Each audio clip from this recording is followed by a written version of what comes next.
Indeed, great is the faithfulness of the Lord. Talaga napakatapat ng Panginoon at matapat lang na suklian din natin ang katapatan sa Kanya. At isa sa mga pinakamahusay na pagsusukli ng katapatan sa Panginoon ay ang pagbabasa ng Biblia sa tama at angkop na paraan para kung ano ang intensyon ng Diyos na gamit ng Biblia ay siyang matupad sa ating buhay. Napakarami mga issues tungkol sa tinatawag na authority of Scriptures. Yung sinasabing, yan ay makapangyarihan, yan ay dapat sundin, yan ay dapat na umiral. But the authority of Scriptures and the issues concerning that also causes order and chaos. Kasi magkakaiba ang pananaw ng mga tao sa pagbasa. Sa pagbabasa ng Biblia, nagkakaroon ng friendship and hatred among people who differentiate in reading it. Nagkakaroon tuloy ng love and hate, peace and war, na hindi naman yan ang intensyon ng Diyos na mangyari sa buhay ng mga mananampalataya. Bakit nagkakaroon ng ganon? Because Jesus-like spirituality could upset traditional applications of Old Testament teachings and Pharisee-like religiosity, like what happened during the Lord's time, and also Jesus-like spirituality could upset even New Testament or post-New Testament doctrines of the church.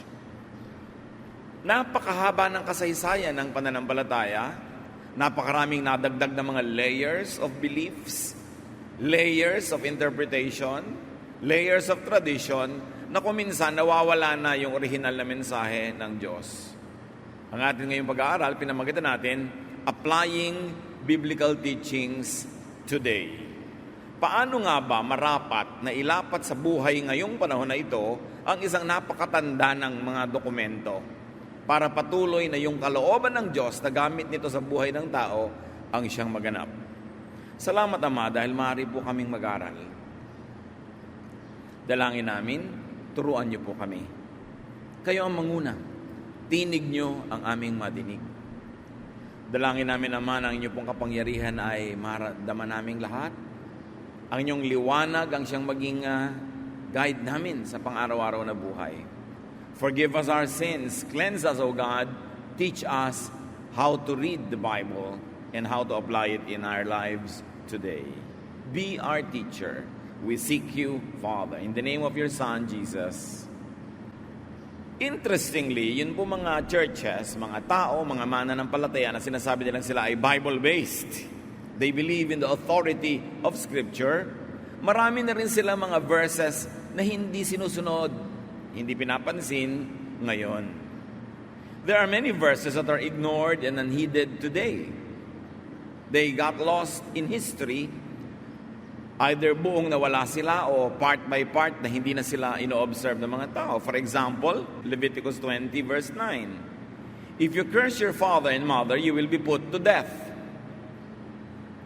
Pag sinabi mong biblical ka, pag mayroong isang anak na sumagot-sagot ng pabalang-balang sa magulang, dapat patayin. Pero wala nang gumagawa niyan ngayon, even among the very so-called conservative churches.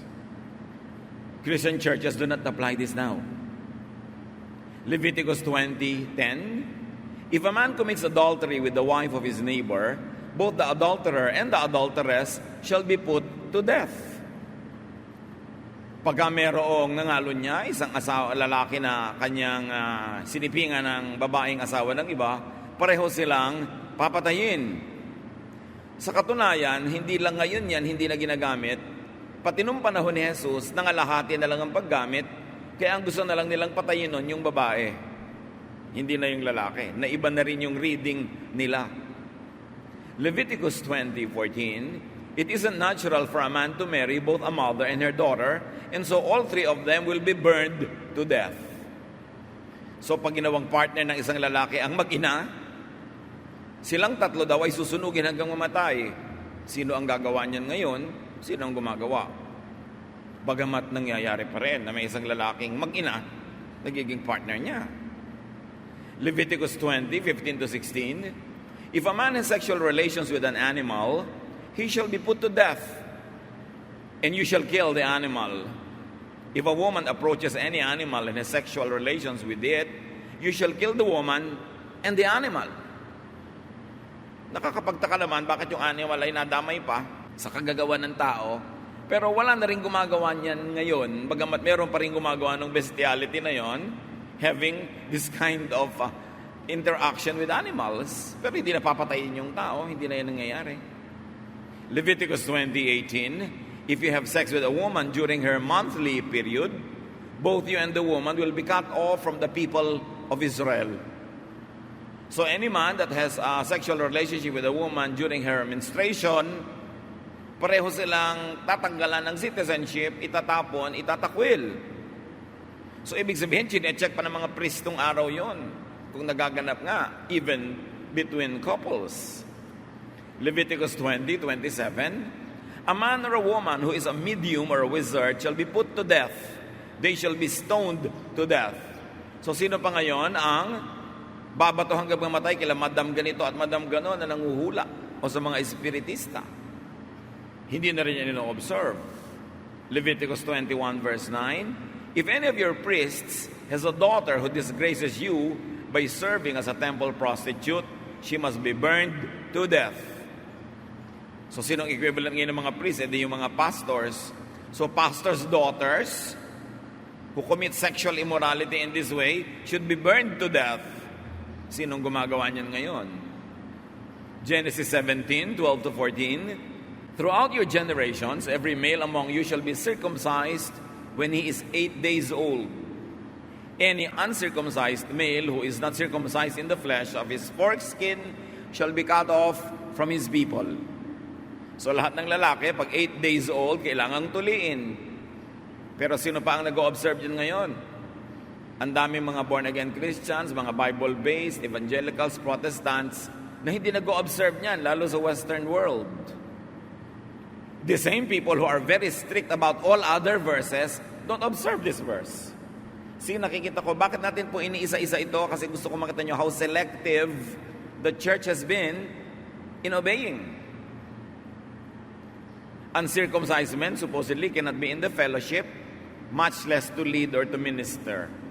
But again, strict and so-called conservative churches ignore this teaching now, because they only select which sins to continue hating today and which sins to ignore, according to the Old Testament. Leviticus 20:13, it is disgusting for men to have sex with another, and those who do will be put to death just as they deserve. Interestingly, many churches continue to stick to the spirit of this teaching much more than other Old Testament regulations that they now conveniently ignore. Why they choose this, why they choose not this one, is a subject to a lot of wonder and puzzle. Leviticus 21:17-19, no descendant of yours can ever serve as my priest if he is blind or lame, if his face is disfigured, if one leg is shorter than the other, if either a foot or a hand is crippled. Can you imagine the teaching of the Old Testament? Nobody who has any physical disability can serve as priest. If you apply this now, there can be no pastors who are handicapped. No worship leaders, no song leaders, no prayer leaders could qualify if they are handicapped. So ano ba yung teaching? Anti-handicap ba yun? Leviticus 24:16, one who blasphemes the name of the Lord shall be put to death. The whole congregation shall stone the blasphemer. You don't see churches stoning somebody to death because that person blasphemed God. Not anymore. Leviticus 19:19, breed your livestock animals only with animals of the same kind, and don't plant two kinds of seed in the same field, or wear clothes made of different kinds of material. So no intercropping. Yung ginagawa ngayon sa Cavite at Batangas, sa may nyog, may papaya, may pinya, may kape, sama-sama sa isang bukid, hindi pwede yun sa Old Testament. Yung ginagawa ng mga tao ngayon na nagsusuot ng cotton, terry wool, polyester, hindi pwede yun. Kasi hindi pwede sila magsuot ng tela na iba-ibang material ang pinagsama-sama sa isang hobby. Kaya kung minsan makikita mo, 50% cotton, 30% polyester, hindi pwede yun sa Old Testament. So, nakikita natin mga kapatid, ang daming mga bawal noon na parang hindi na bawal ngayon sa observation ng mga churches at sa pag-o-observe nila, Pero meron namang ibang churches, pinili nila yung iba, panatilihing bawal, at yung iba, hindi. Ano ang standard? Usually, yung standard ng mga leaders nila. So kung sila ay hindi nagpapatuli, so hindi nila masyadong ini-implement yun. So kung sila ay very conservative about a certain sexual practice, patuloy nilang ikokot yung verse na yun as bawal. Pero yung mga iba na same verses in the same book, ini-ignore na lang nila. Paano yun? Bakit ganon? At bakit natin pinag-aaralan? Kasi dapat nating makita, mga kapatid, that all the laws that are oppressive, that are unkind, were already revised by Jesus into His law and one commandment of love. Kung nag-worry kayo bigla na ang dami nyo palang hindi nasusunod, ang damit nyo pala ganito, halo-halo yung polyester at saka yung cotton, don't feel bad. The Lord has set us free from the law.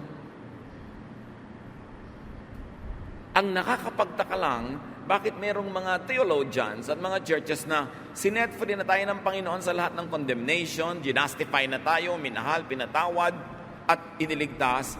May mga tao na patuloy pa rin pumipili ng mga mangilan-ngilang verses sa Old Testament at pinipilit pa rin igiit ngayon. Samantalang meron naman silang hindi sinusunod din. Selective lang. At yun ang dapat maunawa ng mga Kristiyano ngayon. Sometimes, sasabihin ng iba, bakit po sa amin ang daming bawal, sa inyo hindi masyado? Depende kasi kung paano binabasa ng inyong mga theologians yung scripture. Meron silang mga paboritong Old Testament na bawal. Bawal kainin ito, bawal maggano ng mahabang buhok, bawal ang ganitong maiksing buhok, bawal ang ganitong teaching. Pero hindi naman lahat ng pinagbabawal in the same book, sinusunod din nila. Selective. Kaya dapat ngayon, ang tao, sapagkat ang Biblia ay nasa kamay na ng lahat, hindi lang isang kopya na hawak lang ng isang priest, dapat lahat nagbabasa, lahat nag-aaral, at lahat nagpapasya kung saan siya tatayo. Kanya-kanyang pananagutan sa Diyos. Kaya mayroong mga teaching na lalo kang ikukulong nung hindi ka pa nag-church sa ganong kongregasyon, ang dami-dami mong laya sa buhay. Nung naging member ka, deregulate lahat ng ginagawa mo sa buhay, pinakailaman pati kung magbo-boyfriend ka or not, pati kung anong isusuot mo, etc. etc. Meron naman na hindi ganon, kawawa ka naman kung napalagay ka doon sa kongregasyon na hindi bagay sa iyong nature, sa iyong lifestyle na hindi naman binabawal ni Jesus.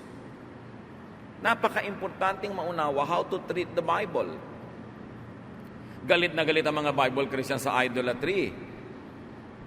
Ang hindi napapansin ng marami, ang mga Bible Christians merong bagong idol, may bagong poon-poonan at Diyos-Diyosan. At ano yon? Verses. And mostly verses na pinawalang bisa na ni Jesus. Or verses na inayos ni Jesus ang pagbabasa at interpretation in a way that is friendly, kind, loving, nurturing. Kung pwede lang iprosesyon ang mga verses, ilawan, yukuan, ginagawa ng marami yun ngayon. Ginagamit na pang-away sa mga tao, ginagamit na sandata laban sa mga hindi katulad ng paniniwala, ginagamit na pang-justify sa sarili, pang-condemn sa iba. The new idol of Christians now are verses that are misused. Kaya may idolatry pa rin. Let's talk about applying verses today. So ang tanong, how do we read and apply the Bible?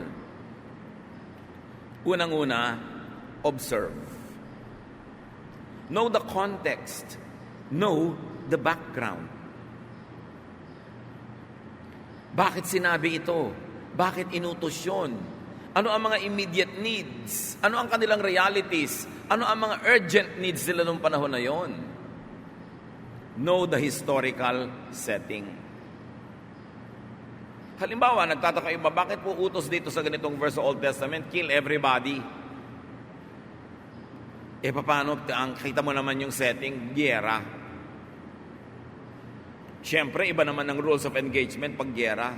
Bakit po pati children? Kasi paglaki nun, maghihiganti, hindi na matatapos ang gyera. Pero kung hindi ba gyera, i-apply mo yon? Yun ang tanong. Ang masama, pag kumuha ka ng isang verse mula nung 3,000 years ago, i-apply mo sa buhay mo ngayon, magkaiba naman kayo ng kondisyon, hindi applicable. Kaya kailangan informed ang pagbabasa. Hindi basta God said it, I believe it, that settles it. you've got to think about it. You've got to look at the context, know the legal setting.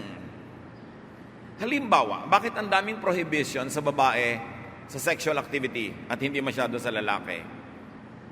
Bakit puro pagbabawal sa babae na sumama sa ibang lalaki? Pero yung lalaki, marami pang ang asawa. Bakit? Kasi nung Old Testament times, mga kapatid, ang babae ay hindi tao, ang babae ay property. Kaya wala siyang pangalan, hindi siya binabanggit sa history. 10 women came, walang pangalan yan. Because women were treated as property. So from the property of your father, you become the property of your husband. Na ipinapakita pa ngayon kung minsan sa mga kasalan, ihahatid ni tatay si anak, tas aabutin naman ni asawang husband na papakasalan. From one man to another, lumilipat yung babae under authority. Old Testament doctrine. Na pinalaya ni Jesus sa mga babae sa ganyan. Kaya sabi ni Marta, yung po bang kapatid kong si Mary, hahayaan yung kasama ng mga lalaki, kaumpukan nyo dyan, bakit hindi siya ipupuntahin sa kusina where we women belong? At sabi naman ngayon bigla ni Jesus, well, she has chosen the better portion, it will not be taken away from her. Ibig sabihin, pinapalaya ni Lord yung mga babae sa ganyan. Kaya nga mula sa Galilee to Jerusalem, kasama niya sangkaterabang babae. Anong ginawa ng mga babaeng yon?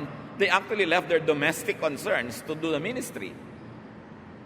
And yet, pagkatapos ni Jesus, ang mga disciples, ang mga writers of the New Testament, renewed the tradition of women being under the authority of men. Kaya ngayon, malilito ka, kanino ba ako susunod? Sa sinasabi ni Jesus that women are free? O sa sinasabi ni disciple na ganito na dapat under the authority of men ang women? Kaya nalilito ang maraming Christians. At kaya natin pinag-uusapan ngayon. Dapat pa bang i-memorize yan that Jesus and His name is the name above all names? That all authority on heaven and earth were given to Him. Therefore, the teachings of Jesus should supersede all teachings of the Old and the New Testaments that are inconsistent with His doctrine of love and freedom. Mabalik tayo sa mga babae na property. Hindi nyo ba napansin yung 10th commandment, Exodus 20:17? You shall not covet your neighbor's house, property. You shall not covet your neighbor's wife, or male or female slave, or ox, or donkey, or anything that belongs to your neighbor. Napansin nyo ba na yung wife, katumpok ng ox, ng donkey, ng mga buriko, ng mga kabayo, baka, katumpok siya ng mga kasangkapan, bahay at lote, kasi nga property sila nun. At kaya galit na galit yung Old Testament sa babaeng may asawang nakikipag-sex sa iba kasi what is violated is not anything that is moral but illegal because she is the property of her husband and therefore must not be used by another man. Legally, yun yung crime. Ito ngayon ang tanong na dapat pag-usapan. Ngayong hindi na itinatrato ang babae na property ng man, paano na yun? You see? That's why it is important to study Scripture. Hindi basta kukuha ka ng verse, sabi ng ganitong verse, ganong chapter, ganito, tapos aalipinin ka nung verse na yun for your life, mali naman pala yung gamit. So this is about men's properties. Kung naiba na yung context na yon, i-apply mo pa yung verse na yun the same way? Yun ang tanong. So if you really would like to apply Bible in your life, you should understand the cultural setting. Bakit ganun sinabi? The values, traditions, and the trends during the time when the verse was written, or more importantly, during the time when the verse was implemented. You know, the verses were written much, much later. Matagal yan, oral tradition lang, and then isinulat.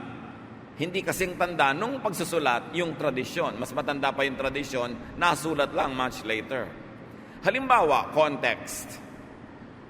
Ang oil, pag ginagamit nung araw, pampagaling sa mga may sakit, pambibigay ng comfort sa mga may mga kung ano-ano, disinfectant yan.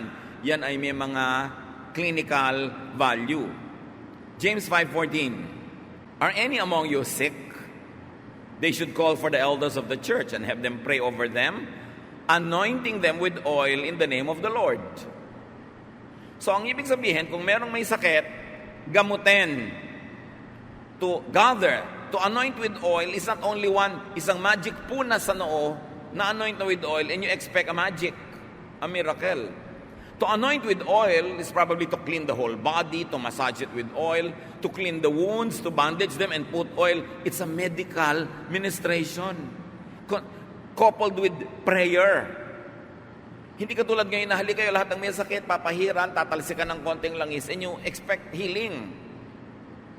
Nagiging parang magical ritual yung ginagawa, wala sa context ang paggamit ng oil. Because oil was a medical thing. 1 Corinthians 7:12, Paul says here, to the rest I say, and I, not the Lord, clear si Paul, ako lang ang may opinion nito, hindi ang Diyos. If any believer has a wife who is an unbeliever, and she consents to live with him, he should not divorce her.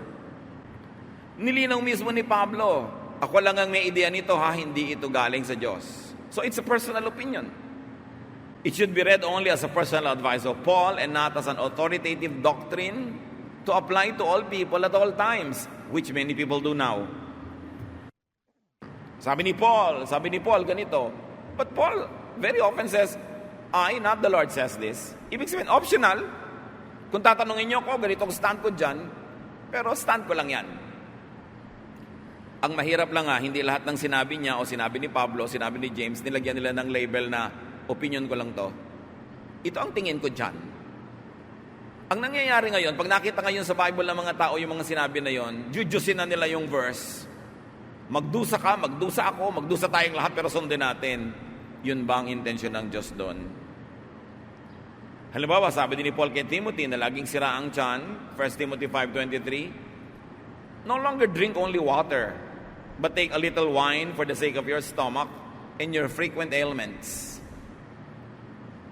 Sa tingin ni Paul, sira ang tiyan nitong si Timothy dahil puro tubig lang ang iniinom niya na maaaring hindi malinis na tubig. And because wine, like oil, was valued for its medicinal efficacy, ano ngayon ang payo ni Paul? Uminom ka ng kaunting alak, huwag tubig lamang.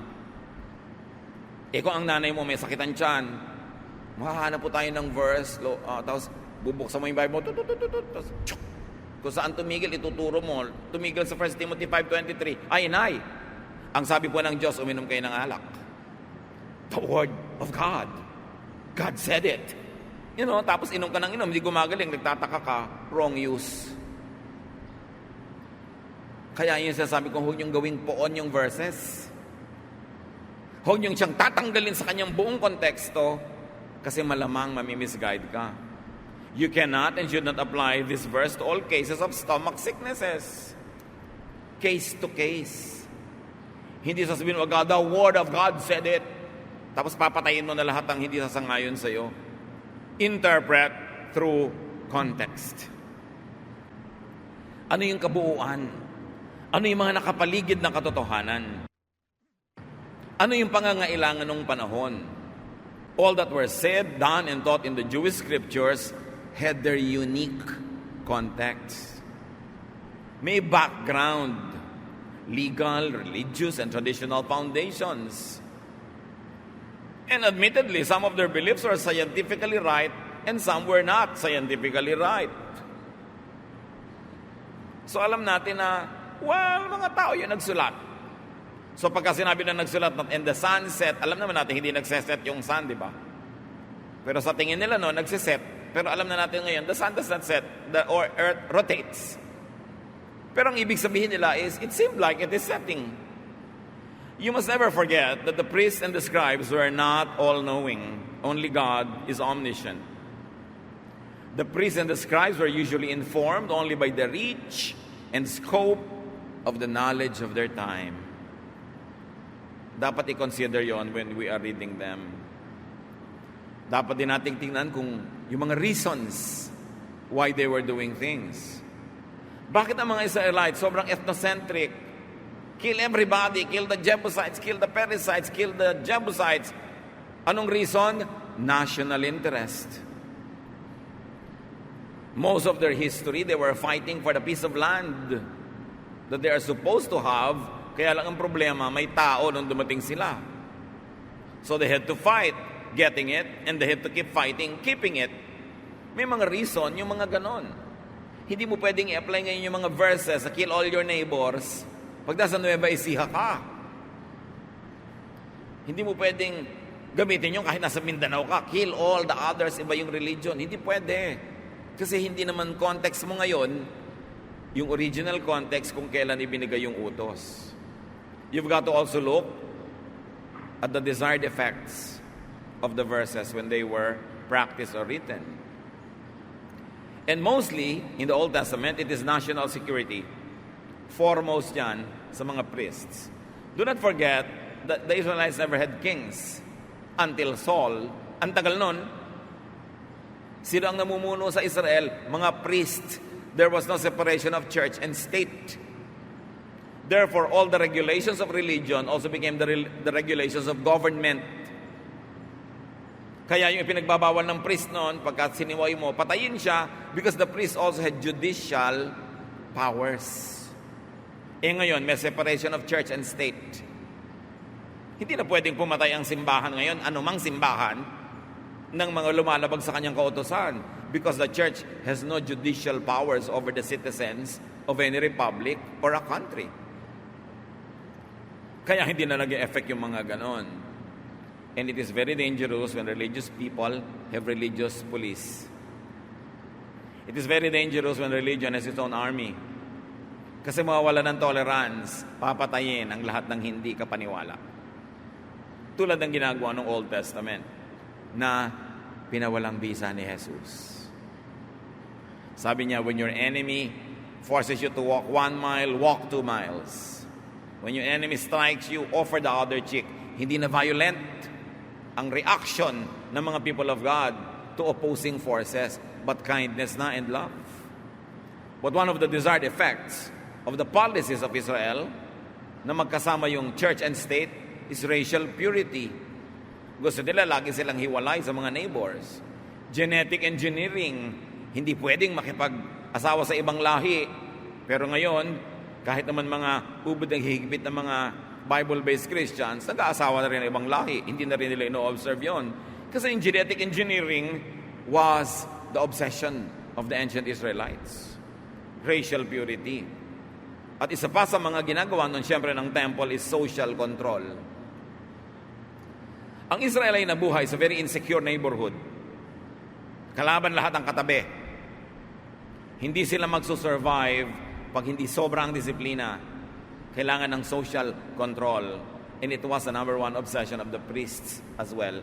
That's why they regulated everything. Nung araw, hindi ka pwedeng umupo sa inupuan ng isang babaeng nagme-menstruate.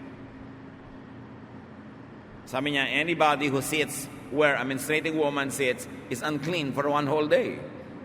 Pag inobserve nyo yun ngayon, hindi kayo pwedeng umupo sa bus, sa taxi, sa mga reception halls ng mga building, saan man, kasi baka kanina may umupo dong babaeng nireregla.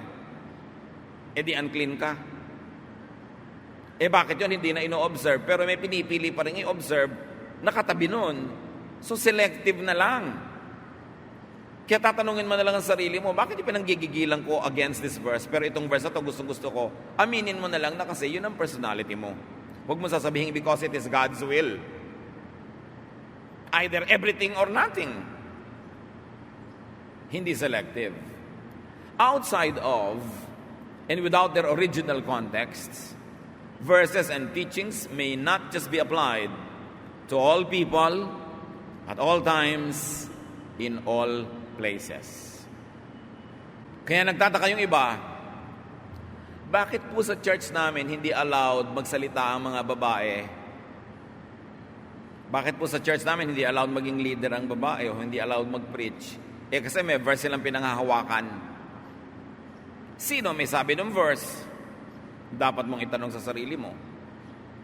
At pagkatapos dapat mong itanong, ano ang sabi ni Jesus tungkol sa ideya na yan, tungkol sa ideya ng mga babae? Bakit ang dami niyang symbolic acts affirming women? So study your context. Know that what cannot and should not be imposed on you in your time and place. Merong hindi na angkop talaga. na iba na ang panahon. Kaya huwag mo sasabihin, this is the unchanging Word of God. Because even during the history of Israel and in the history of the Bible, the applications of some Old Testament teachings were not even observed during the time of Jesus. Kasi ang mga tao nag-a-adjust. Ngayon, pag ginawa mong poon yung verse na ang tagal nang ginawa, tapos hindi na angkop sa'yo ngayon, ano mangyayari? Ma-oppress ka. Kaya kailangan ng masusing pag-aaral. Siyempre, hindi ka naman agad-agad bigla na lang magde-declare ng freedom from any and all verses. Kailangan merong scholarly base ang iyong desisyon. But very importantly, examine the soundness of reading, the interpretation, and the application. Self-serving ba? Selfish ba? Cruel ba? Unkind ba? Anti-Jesus ba? Dapat mo itanong yun. Hosea 4:6, my people are destroyed for lack of knowledge. Kawawa yung mga tao na sasali sa isang relihiyon, tas ikakadena, itatali, ikukulong ng takot na verses na mali ang basa o hindi na appropriate sa konteksto. Imbes lumaya, nakulong. Imbes sumaya, na-repress, na-suppress. Imbes ma-develop, umatras. Kawawa. Hindi ganun ang kalooban ng Panginoon. So John 21:23 is an example of a mistake. So the rumor spread in the community that this disciple would not die. Yet, Jesus did not say to him that he would not die. Sino ang nag-akala na sinabi ni Jesus yun? Yung mga disciples niya. Pero hindi naman niya sinabi. Sila yon, magkakasama pa, tabi-tabi pa. Kakamali ng reading kay Jesus. Ngayon pa, 2,000 years away yung document, pwedeng lumihis. Kaya yung mga sinasabing, God said, Scriptures say, dapat yan pag-ingatan. Kumisan magbabasa sa Psalm, sabi ni David, kill all my enemies, O God, destroy all of them, blah, blah, blah. Binabasa yun ng presider. Tapos pagsara niya ng libro, sabi niya, these are the words of the Lord. Question, Lord ba si David?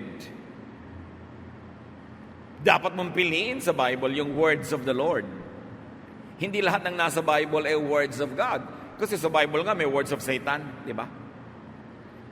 Sabi ni Satan kay Eve, you will not die. E pagka kinot mo yun, pagsara mo, these are the words of God. Hindi wrong na. May word dyan na mali. May maling sinabi si Sarah. May maling sinabi si Peter. May maling sinabi si ganon. So hindi mo dapat itrato bawat salita doon as word of God. Sa New Testament nga, yung mga ibang versions ng Bible, read pa yung word ni Jesus para huwag mo mapagkamalan yung hindi niya word na kanya. So, hindi ko man nandyan word of God. Okay? It contains very powerful words of God, but you must be selective because there are many people that had voices in the pages of the Bible. They spoke correctly or incorrectly. Kailangan maingat ang pagbabasa. 2 Peter 3:16, Paul wrote to you according to the wisdom given him. There are some things in them hard to understand, which the ignorant and unstable twist to their own destruction as they do the other scriptures. Anong sabi ni Pedro? Alam nyo, sumulat sa inyo si Paul ayon sa karunungang ibinigay sa kanya ng Diyos. Kaya lang, hindi naman ibinigay sa lahat yung ganong karunungan. Yun ang parenthetic expression. So sabi niya, sa mga sinabi ni Paul, merong ubod ng hirap maintindihan. Na ang mga mangmang naman at mga unstable, binabaluktot, nililiko-liko, ang bunga tuloy, sila mismo ang nasasaktan. At hindi lang kay Paul nila ginagawa yan, ginagawa din nila sa ibang scriptures. Binabaluktot ang basa, nililiko-liko, pinagkakasya nila sa mga maliliit nilang utak, yung napakalaking ideya, they oversimplify a complex idea, nagiging yes or no, right or wrong na lang, yung mga areas na minsan ay gray. So dapat ang tao talaga mapanuri, lalo at kung ipapamuhay mo yung binabasa mo. Interpret through the lens and filter of Jesus. And the lens and filter of Jesus is nothing but love. Ang tanong na maganda ng marami, ano po ang gagawin ko sa mga teachings sa Old Testament bago si Jesus isinilang? At mga nasulat sa New Testament matapos siya ay bumalik sa langit, anong gagawin ko? Sinabi na nga natin, salain at i-interpret ayon sa salaan, pananaw ni Jesus, which is love. Matthew 22, 36-39, Teacher, which commandment in the law is the greatest? Magandang tanong kasi ang daming commandments eh. So sabi, which is the greatest? Kung konti lang ang masusunod ko at kakayanin, alin po ang uunahin ko? He said to them, love the Lord your God with all your heart and with all your soul and with all your mind. This is the greatest and first commandment. And the second is like it. You shall love your neighbor as yourself. In one stroke, anong ginawa ni Jesus? Sabi niya, sige, ang dami kasing commandments no? I understand, marami. Heto ang salaan ko. Love. Diyan nyo padaanin ang lahat ng alam nyo.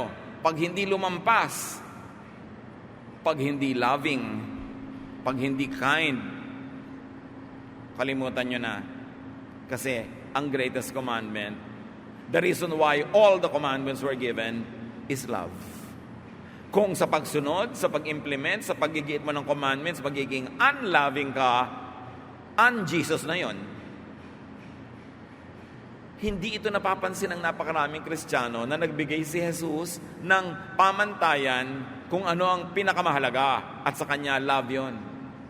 Hindi legalism, hindi judgmentalism, hindi separatism, hindi self-righteousness, not even doctrine. Sabi niya, love. Paano ka at gaano kalalaya, kapatid, pag ito ay naunawa mo? At paano mo hahayaang lumaya ang iba pag naunawa mo ito? So you ask, may hawak kang verse, utos. Ang tanong mo agad, is it not loving? Pag not loving, di wag na lang. Sayang naman yung pagbibigay ni Lord ng utos. Sayang yung pagbibigay niya ng definition, what is the greatest. Sayang yung kamatayan niya para yon ay bigyan ng kapangyarihan, tapos babalik ka lang naman pala sa mga unloving ways. Bakit pa sinilang si Jesus? Bakit pa siya namatay? At bakit ka tatawaging Kristiyano kung hindi naman si Kristo ang gagawin mong standard? At iba. 1 John 4:7-8, Beloved, let us love one another, because love is from God.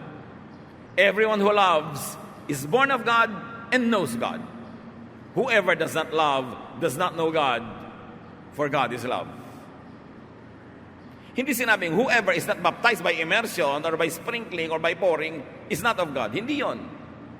Hindi sinabing whoever does not read this version, this official version of the Bible is not of God. Hindi yon. Hindi sinabing whoever has long hair or short dress or whatever is not of God. No. Hindi sinabing sino man ang kumakain ng ganito, dinugo ang may puto o wala, is not of God. Hindi yon. Ang sabi, whoever does not love is not of God. But if you love, you are of God, no matter what your religious color is. Kaya lang natin to mauunawa at ipapamuhay. 1 Corinthians 13, 1-2. Paul, the greatest teacher of the New Testament. If I speak in the tongues of mortals and of angels, but do not have love, I am a noisy gong or a clanging cymbal. And if I have prophetic powers and understand all mysteries and all knowledge, and if I have all faith as to remove all mountains, but do not have love, I am nothing. Sabi ni Paul, kahit gaano kaganda turo ko, kahusay na aking rhetoric, ang dami-dami kong sign gifts, pag hindi ako loving, huwag niyo akong pansinin. I am nothing. Philippians 2, 9-11. Then God gave Christ the highest place and honored His name above all others. So at the name of Jesus, everyone will bow down. Those in heaven, on earth, and under the earth. And to the glory of God the Father, everyone will openly agree Jesus Christ is Lord. Who is Lord, church?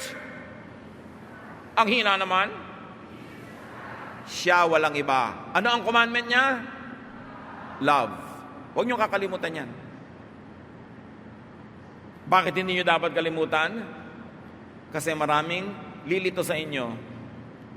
Huwag ka kay Jesus Christ makinig. Makinig ka kay ganitong prophet. Makinig ka kay ganitong disciple. Oh, sabi ng verse. Huwag ka sa love makinig. Makinig ka sa discipline. Makinig ka sa doctrine. Makinig ka sa distinctives. Kanino dapat makinig? Jesus Christ. Because His name is above every name. And His only one commandment is love. Mahirap ba yung maintindihan? Leave unloving traditions to history, to the museum, as Jesus very clearly and powerfully did. Huwag magpaalipin sa mga kaugaliang unloving. Huwag mang-alipin ng mga kapatiran with unloving ways. Relax. Enjoy the journey with the Lord. He did all the work. We are here standing by the grace of the Father through Jesus Christ, His Son. So bago ka mag-implement ng anumang verse, you ask, is it loving? Oo nga, may verse, but is it loving? Sabi ng verse, batuhin ito hanggang mamatay, but is it loving? Nakita niyo yung babaeng nahuli sa akto ng pangangalo niya? Gusto ng mga tao batuhin hanggang mamatay? Ipinabato ba ni Jesus? No! Dahil ang pinapairal na niya is the law of love. Charge that sin to me. I pay for it. It is paid for. Nobody should stone this woman to death. Love above the law. So bago kayo mag-meeting para litisin ang isang tao na sa tingin nyo makasalanan, you say, is it loving to do that? Is it loving to embarrass people? Is it loving to stone even sinners? Kaya ang sabi ni Lord, sige, ang walang kasalanan, maunang bumato. Wala namang naglakas loob kasi lahat naman makasalanan. So kung lahat may kasalanan, bakit ang lakas ng loob mong usigin yung kasalanan ng iba? Pwedeng iba lang ang hugis, korte ng kasalanan niya sa kasalanan mo, pero meron ka rin. Sa kahuhugot ng kapal para mangusig ng iba. Yun ang mensahe ni Jesus. Meron kang gustong gawin sa kapwa mo Kristiyano nagkakamali, but would you want it for people you love? Pulpituhin natin sa ganitong sister kasi makasalanan. Kung naging anak mo yon, gusto mo ba mangyari sa kanya yon? Would you want it for yourself? Leviticus 19:18, love your neighbor as yourself. So ang tanong, bakit ito po Leviticus? Bakit pwede pa natin gamitin ngayon? Kasi sang-ayon siya kay Jesus. Pasado siya sa salaan ni Jesus kasi loving. If the verse teaches love, ask further, is it beneficial? Loving nga, pero nung araw, pero ngayon ba, beneficial pa yan? Is it liberating? Nakakakulong ba o nakakalaya? Nakakapahinga ba o nakakasakal? Galatians 5:1, it is for freedom that Christ has set us free. Stand firm then and do not let yourselves be burdened again by a yoke of slavery. Namatay si Jesus para tayo palayain. Sabi, manindigan kayo kung ganon. At huwag niyong payagan na muli kayong maging alipin. Alipin ng ano? Ng religious dogma that makes your life hard. That condemns you. That makes you look and feel guilty all the time. So pinalaya na kayo ni Jesus, huwag na kayong pumayag na kinalagay niya na kayo ni Jesus, patatali na naman kayo sa mga Pharisees. Patatali na naman kayo sa mga judgmental people. Ilalagay niya na naman yung sarili niyo sa judgment seat to be judged by others. Huwag na kayong pumayag, sabing ganon. Huwag niyong sayangin ang sakripisyo ni Jesus para kayo palayain. Hindi palayain na gumawa ng mali, Palayain sa mga nanguusig. Palayain sa mga judgmental people. Palayain sa walang katapusang guilt. Because Christ paid for our sins na committed being committed, and will be committed. Because Jesus is Lord yesterday, today, and tomorrow. Kung mababasa nyo lang, lahat ng tanong halos sa mga tao sa akin sa Facebook, kawawa ang mga tao kasi oppressed. Pwede po ba akong kumain ito? Pwede ko bang sabihin ito? Pwede ba akong ganito? Pwede ba akong ganon? Puro bawal kasi ang nakasaksak sa utak. Bakit pa namatay si Jesus kung mabubuhay ka na naman sa sangkaterbang bawal? Hindi naman ibig sabihin na wala nang bawal. Pero suriin mo na kung ano yung bawal kay Jesus, yon. Kung ano yung bawal sa iba na hindi naman bawal kay Jesus, ay malaya ka na doon. That's why Jesus is Lord. John 8:32, then you will know the truth, and the truth will set you, church, free. Hindi licentious, ha? Hindi may lisensya kang gawin lahat ng mali. Free ka na gumawa ng tama, at free ka from a life of guilt and accusation because Christ paid for your sins. Sasabihin iba, di po yung iba abuso. I don't think so. Sa laki na lang ng pagmamahal mo kay Jesus at pagtanaw ng utang na loob, magpapakatino ka. Pero hindi ka nagpapakatino dahil sa sasabihin ni Manang ganon o ni Manong ganon. Hindi ka nagpapakatino sa tingin ng iba para huwag ka lang mausig dahil takot ka mabisto. No. Ginagawa mo yung best mo dahil yun ay kaliligaya ni Jesus. Pero alam mo na lahat ng hindi mo maabot dahil may pagkukulang ka, kung minsan ay mahina ka, lahat yon inabot ni Jesus, binayaran, pinatawad, inilibing sa lalim ng dagat at minamahal ka hanggang ngayon. Huwag mong kakalimutan yon. Don't live in guilt. Guilt is hell. People who live in guilt live in hell, and that hell is in their hearts. And Jesus sets us free from hell, not only from the fires of hell in the future, but from the hell-like heart of people who are forever being made guilty by the religious establishment. Hindi dapat pampagilty ang ginagawa natin sa tao. Pinapalaya natin dapat sila sa guilt. Kasi yun ang regalo ni Jesus. Hindi pag nakakita ka ng isang Kristiyanong biglang naninigarilyo, hindi natin gusto yon. Sasabihin mo agad, ganyan ba? Ganyan ba Kristiyano? Pag-guilty ka agad. Trabaho ni Satan yan. Alam niyo ba, Satan is the accuser? To accuse anyone is the work of the devil, not of Jesus. Pag may nagkamali, ganyan ba Kristiyano? Ganoon agad. Bakit akala mo pag Kristiyano, perfect? Perfect ang legal status because Jesus paid for our sins. But in actual life, hindi ka naman talaga perfect at huwag nating linlangin ang mga sarili natin. Nobody is perfect. Yung nagpe-perfect andyan, hypocrite lang yon. Walang ganon. The Bible says, no one is righteous, not even one. And the Bible is clear, all have sinned and fall short of the glory of God. Kaya sabi ni Jesus, sino man ang walang kasalanan, bumato na. Kaya lang tayo huling ng bato ng isang taong iniisip natin makasalanan. Hindi yan gawa, yan ang hindi gawa ng Kristiyano. Kaya pagka meron kang ginawang mali, sabi agad ni Manang, ganyan ba Christian? Sagot mo rin, bakit ang ginagawa nyo? Ganyan ba Christian? Nanguusig kayo? Pareho lang tayo, Manang. Magbatuhan na tayo, simulan na natin. O kung ayaw magkapagbatuhan, huwag kayong mambato. Nabubuhay lang tayo sa awa ni Jesus. Walang pwede magyabang. Awang-awa si Jesus sa mga religious people of His time. Not the leaders, but the followers. Hirap na hirap sila. Ang daming batas. Ang daming dasal. Ang daming bawal. Laging guilty at guilty at guilty. Buong buhay na relihiyon, guilt pa rin hanggang mamatay.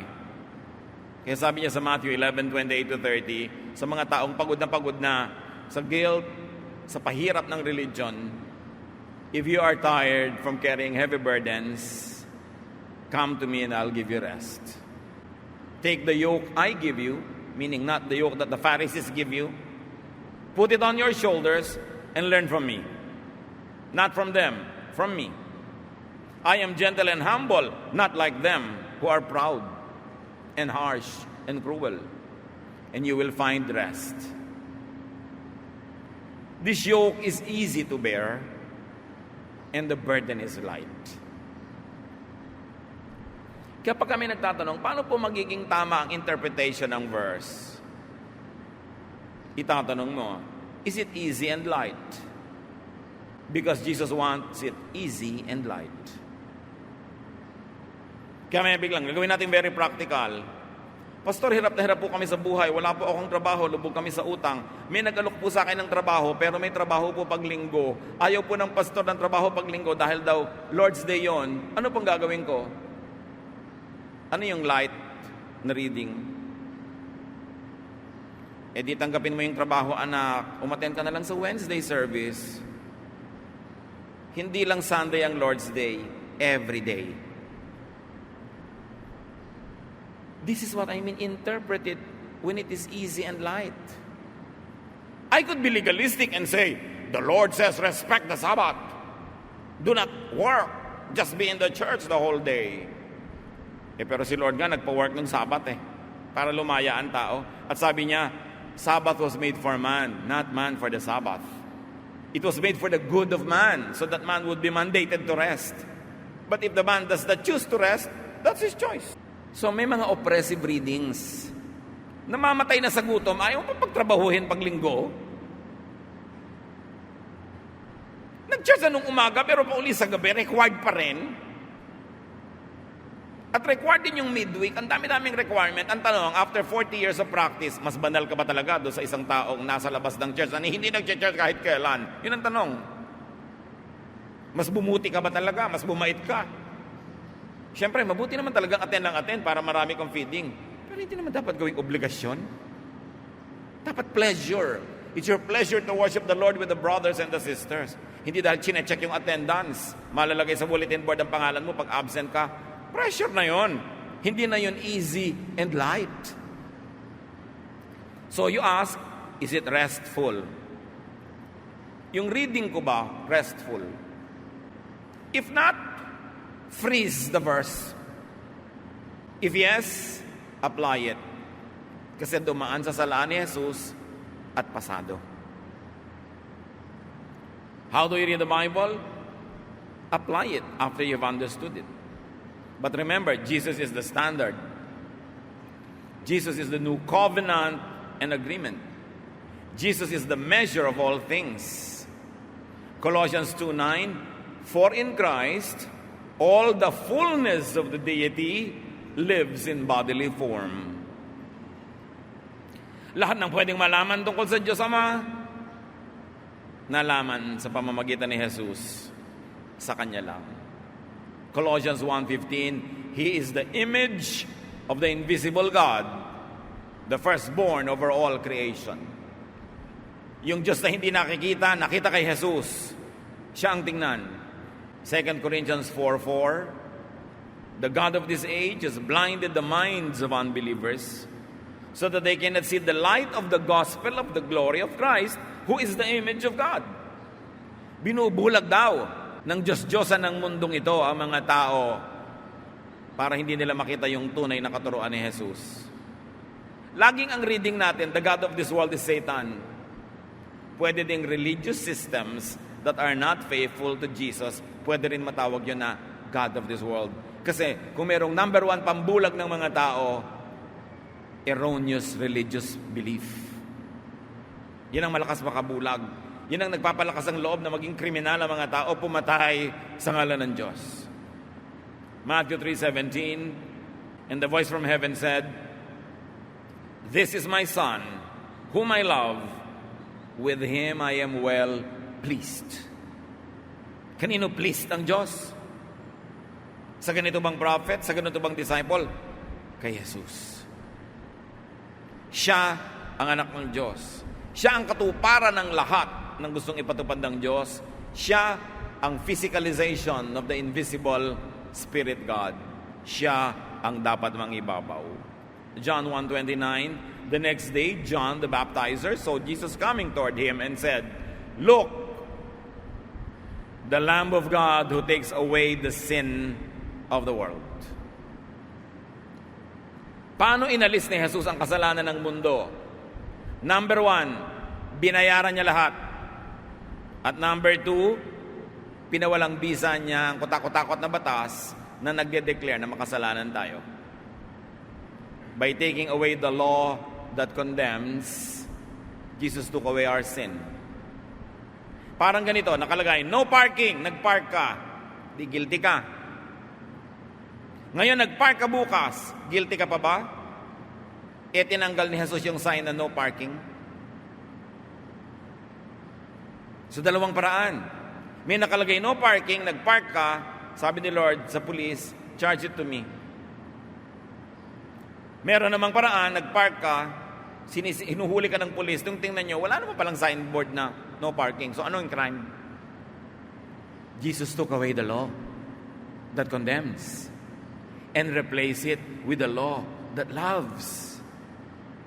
Namnamin nyo yun, ang lalim, ang sarap. Pinalaya niya tayo sa panguusig ng law. John 5:45, Jesus speaking, don't think that I will be the one to accuse you to the Father. You have put your hope in Moses, yet he is the one who will accuse you. So niya, huwag niyong isipin na uusigin ko kayo sa harap ng Ama. Si Moses na lagi niyong kinukote, ang kanyang mga law, ang kanyang mga batas, siya ang magkokondem sa inyo at yung mga batas niya. Not me. Because my law that applies to you is the law of love.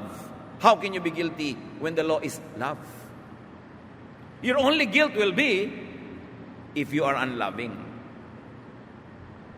Pero yung tagtad ng mga listahan ng mga utos ni Moses at mga kautosan ng relihiyon, magigilty ka talaga pag yun ang dinala mo sa Panginoon. Pag sabi ng Diyos, paano kita tatanggapin dito sa langit? Ito, dala mo lahat ng listahan ng law. Ito po lahat ng law na sinikap kong sundin. Nasunod mo bang lahat? Marami pang nasunod, pero hindi lahat. Pues, everything or nothing, you are condemned. Yun ang dala-dala mo kasi, law of Moses. Ang pangangatwiran mo sa Diyos, ang iyong kabaitan, ang iyong kabutihan, ang iyong righteousness, ang iyong doktrina na kulang-kulang din naman. Kung lalapit ka sa Diyos, sabihin ni Lord, anong ticket mo para ka pumasok dito sa langit? Dala-dala mo yung ticket ni Lord. Ito po, love. Jesus loves me. If Jesus loves you, then I love you back. Pero may isa lang kondisyon. Did you also love others? Kasi di ba, love God and love others as yourself? Love ko po ang Diyos, relihiyoso po ako, pero hindi po ako labing sa iba. Chismosa nga po ako Di ba? Judgmental nga po ako, nang uusig ako lagi ako naghahanap ng mali ng iba. Love ko po kayo, Lord, pero yung iba, hindi po masyado. Hindi pwede. Because the ticket is love. Sabi ni Jesus, love God, and then love others as you love yourself. So ang ticket, anong ticket nyo pagharap nyo sa Diyos? Mga commandments, mga doktrina, mga do's and don'ts, o the love of Jesus? Isa na lang ang dapat yung gawin kasi ginawa na ni Lord yung kalahati. He already loved you. You just have to love others. Yun ang New Covenant. Yun ang tunay na New Testament. Yun ang bagong kasunduan ng Diyos at tao. Hindi nakabatay sa batas ni Moses, kundi sa batas ni Jesus. Love. Jesus gave a new command. Jesus gave just one command. And that's none other than love. John 13:34. But I am giving you a new command. You must love each other just as I have loved you. Yun na lang ang tandaan yung command. Actually, pag loving ka, nasunod mo na rin lahat yung iba Kaya sabi ni John the Baptist tungkol kay Jesus, John 3:30, He must become greater, I must become less. Jesus must increase, I must decrease. Yun ang sinabi ni John at dapat sabihin ni Moses, dapat sabihin ni Peter, dapat sabihin ni Paul, dapat sabihin ng mga pastor, dapat sabihin ng lahat. Jesus must increase, I must decrease. Siya ang Son of God. Siya ang Savior and Lord. Siya ang dapat mangibabaw. Jesus is above Old Testament prophets and New Testament teachers like John and everyone else. Don't ever be confused about that. Pero sasabihin ng iba, paano po yung sabi ng 2 Timothy 3:16? All scripture is God-breathed and useful for teaching, rebuking, correcting, and training in righteousness. Scripture, all scripture, pag sinabing all scripture, ang tinutukoy, Old Testament. Not the New.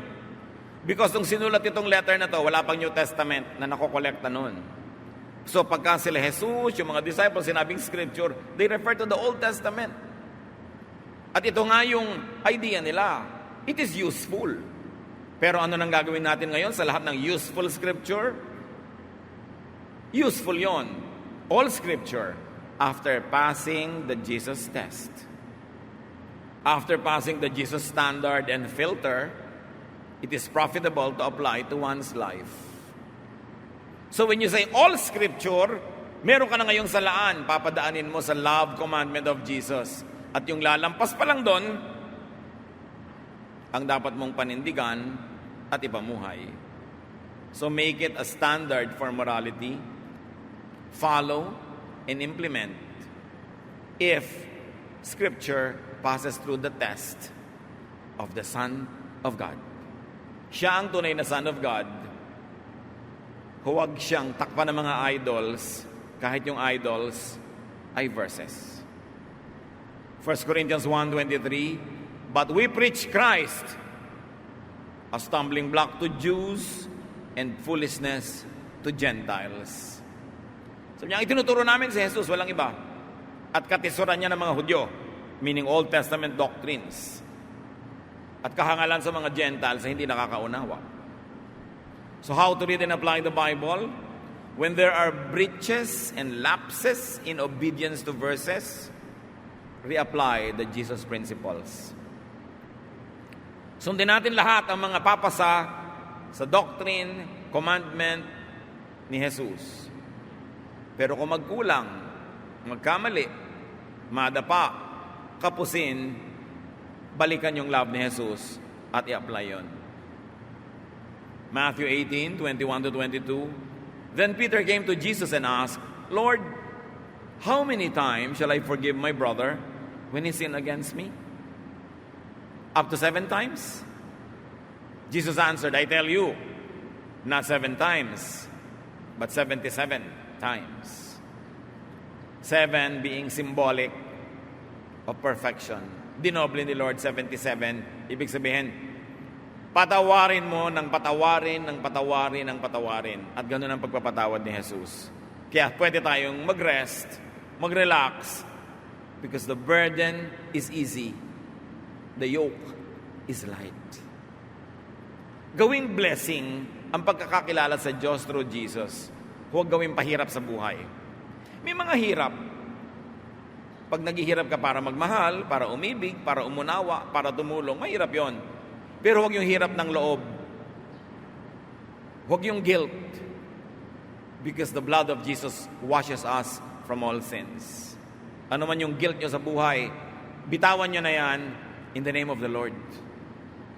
Have a brand new start. And even after you have begun your brand new start and you fall again and you run short of the glory of God, cover yourself with the love of Jesus that forgives 77 times. Pag lang naunawa yan, tsaka mapapahinga ang kaluluwa. At pag lang pahinga ka na, hindi ka na defensive, hindi ka na offensive, doon ka lang talaga makakapagmahal ng kapwa. Panginoon, salamat sa pag-ibig niyo sa amin na ipinahayag niyo sa pamamagitan ni Jesus. Salamat hindi si Moses ang aming daan tungo sa iyo, kundi si Jesus. Salamat hindi yung mga commandments nila, kundi yung commandment ni Jesus to love. Teach us to receive this love in fullness so that we can live by it and enjoy it. And teach us, O God, to share and give that love to people around us. Pagbulay-bulayan niyo pa sa mandali, mga kapatid, ang kahulugan ng lahat ng ito sa inyong personal na buhay. Father, teach us how to apply these things in our personal lives.